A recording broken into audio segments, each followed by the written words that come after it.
Bom, para a gente continuar falando da parte de admissão, uma coisa que é importante a gente ter sempre em mente. Aqui onde eu desenho esse monte de bolinhas agrupadas é a pressão atmosférica do lado de fora do motor. E aqui embaixo da borboleta, já no coletor de admissão. No vídeo anterior, em algum dos vídeos anteriores, eu comentei que mesmo com a borboleta completamente aberta, nunca a pressão aqui vai se igualar pelo seguinte, porque se chegar um momento que a pressão aqui vai se igualar, não vai mais existir o fluxo. O ar ele não vai mais querer entrar para cá. Se você tem a mesma pressão aqui e aqui, não vai mais existir o deslocamento de ar por aqui. Tá bom? Então eu ainda quero falar um pouco mais a respeito do coletor de admissão. Primeira coisa, eu já comentei que a velocidade aqui é importante, é ela que cria o vácuo, ou seja, a força de sucção do ar ou da mistura ar-gasolina. Quanto maior a turbulência, não uma turbulência dela ficar batendo nas paredes do cilindro, mas quanto maior a turbulência que ela conseguir vir nesse duto e velocidade e ficar dentro da câmara de combustão, mais atomizado, mais homogênea vai ficar a mistura ar-combustível. Melhor vai ser a mistura. Tá legal? Melhor vai ser a mistura. Então, um detalhe que a gente ainda não comentou, mas já dá pra gente deduzir. Vocês lembram logo no primeiro vídeo, quando eu falei que se você tem um gás preso dentro de um espaço e você pressiona esse gás, o que acontecia com a temperatura? A temperatura aumentava. Se você expandir o volume e manter a mesma massa de gás ali dentro, o que acontece com a temperatura? A temperatura diminui, tá bom? Então, se você está com o motor em marcha lenta aqui, o que dá para deduzir que acontece aqui? Ó? A velocidade do ar aqui é máxima, o vácuo no coletor de admissão é o máximo, e o que você acha que acontece com a temperatura desse ar que está passando aqui em relação ao que está aqui fora?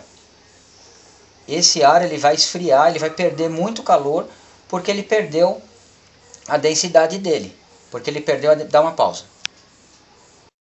Porque ele perdeu a densidade dele. Então, o que acontece? Ele vai continuar, ele vai perder o calor. Então, um monte de gente fala, eu vi o coletor embaixo do carburador do Fusca, depois que eu regulei, que o motor ficou bom, eu vejo que está formando um gelo aqui. E agora fica fácil deduzir. Por que está formando gelo? Porque o motor o ar aqui está passando em alta velocidade. Então ele acaba formando aquele gelo. É bom esse gelo? Qual que é? É vantajoso ou é desvantajoso? Vamos pensar da seguinte forma. O pistão está sempre subindo e descendo.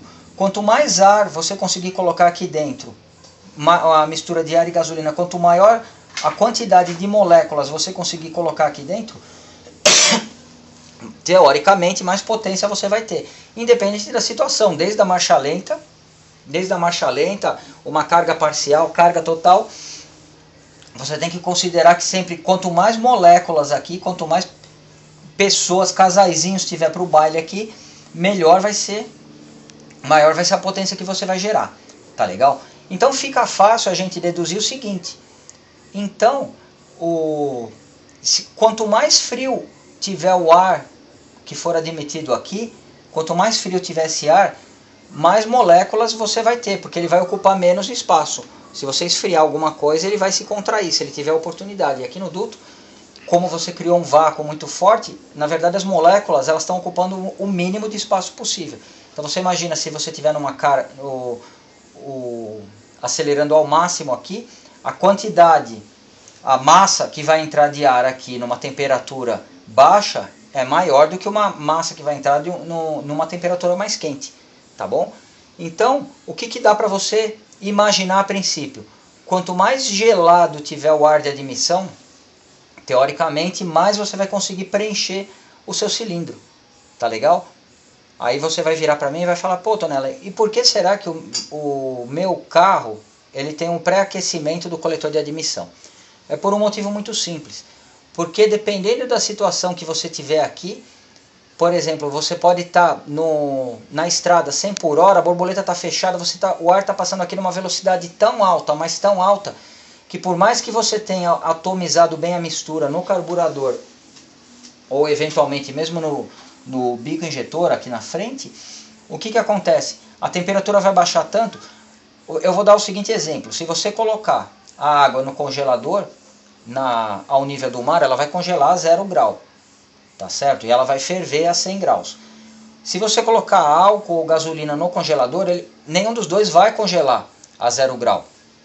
Só que aqui, pela queda de pressão que você teve, a gasolina ou o álcool combustível, ele está na forma de gás aqui. Ele está na forma de gás. O que acontece? Se você baixar demais essa temperatura, o que ele pode fazer? Ele pode se condensar. Então ia acontecer alguma coisa. A condensação, você poderia imaginar o seguinte: você ia ter como se fosse uma mini chuva aqui dentro. Na verdade, em vez da gasolina ou do álcool vir na forma de vapor por aqui, o que ia acontecer? Ela ia acabar virando líquido de novo. Por melhor que tenha sido o teu ajuste do carburador, ela ia acabar virando líquido de novo e se depositar aqui na parte de baixo do coletor de admissão. Isso acaba acontecendo em algumas situações, infelizmente, e é por isso que é muito importante um bom desenho do coletor de admissão. Por isso que qualquer modificação que você vai fazer no carburador pode interferir nisso. Você pode ter uma condensação de gasolina aqui embaixo de combustível, dependendo das circunstâncias que você tiver aqui. Então o que você tem aqui? Você tem o pré-aquecimento da mistura. No caso do Fusca, o coletorzinho dele da carburação simples está aqui, tá? E aí sobe aquele negocinho aqui, onde vai preso o carburador, está aqui, tá? Se vocês observarem, aqui embaixo vai passar um outro caninho, que eu já mostrei no meu, que ele fica ligado no escapamento, que tem que ser um escapamento original próprio para o 1300 ou 1500. Então, se tiver ligado corretamente, o que acontece? O gás do escapamento ele vai passar daqui para cá, pela própria construção que existe dentro do escapamento.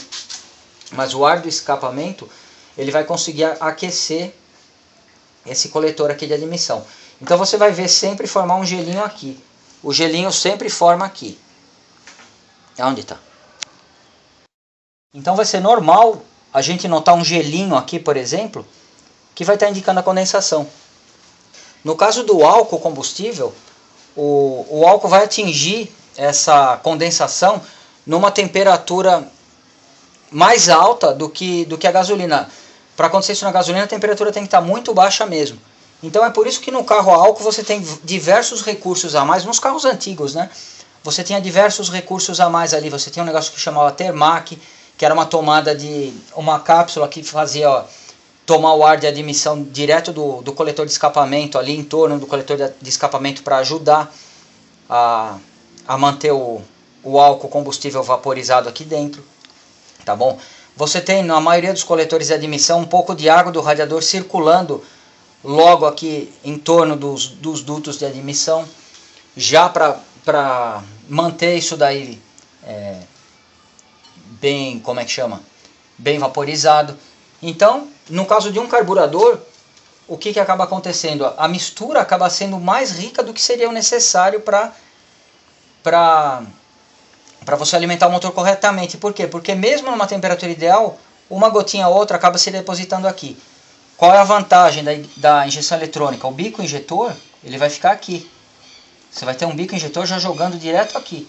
Então não existe nada desse percurso de vácuo aqui para o combustível tentar se separar do ar. Ele já está vindo aqui e você vai ter que ter uma turbulência muito boa aqui dentro para manter ele aqui. Melhor do que isso no sentido de evitar esse tipo de problema, do combustível se depositar aqui, é só se você jogar o combustível direto dentro da câmara de combustão. Você vai ter uma injeção direta de combustível. Isso aqui seria uma injeção indireta. Esse aqui trabalharia quase que num esquema do diesel, só que naturalmente num ciclo 4 tempos aí, Otto, com uma vela e do lado um injetor direto na câmara de combustão. Por quê? Porque aí você só vai injetar exatamente a quantidade de combustível que você vai precisar. Você não vai ter que deixar um pouquinho a mais de repente de gasolina, porque, ou seja, o módulo controlando, porque o módulo, na verdade, ele vai verificar o que está saindo pelo escapamento, posição da borboleta. Então, se você tiver alguma condensação aqui no duto de admissão, infelizmente é uma baixa eficiência do teu motor. Tá legal? Um dos motivos pelo qual não existe Fusca álcool com um carburador, porque se na gasolina isso daqui já é crítico, imagina no caso do álcool, então como é que eles precisariam fazer para aquecer esse coletor de admissão. Uma vez eu li, eu não tenho como afirmar se essa é uma informação 100% verdadeira, que eles tentaram fazer até o óleo do motor passar aqui em volta para ver se aquecia, porque seria fantástico um motor de Fusca a álcool na época com um carburador só. Infelizmente eles não conseguiram, tiveram que montar com 2 carburadores, que o desempenho é muito bom, tá bom? Que o desempenho é muito bom, mas a regulagem não é para qualquer um, não é para os principiantes ou para quem gosta de fazer gambiarra. Tá legal? Então, basicamente é para isso que você vai ter o pré-aquecimento da mistura. Claro que com o pré-aquecimento da mistura você perde um pouco a densidade vai diminuir um pouco, porque você vai elevar a temperatura de admissão, mas aí você vai ter que balancear, você não. Os engenheiros eles já definiram ali o caminho, o percurso de todos os dutos do pré-aquecimento da mistura, para quê? Visando o melhor aproveitamento do combustível, que ao mesmo tempo que você tenha a maior massa de ar possível em todas as situações, você tenha o mínimo de condensação aqui dentro do duto de admissão. Tá legal? Até o próximo.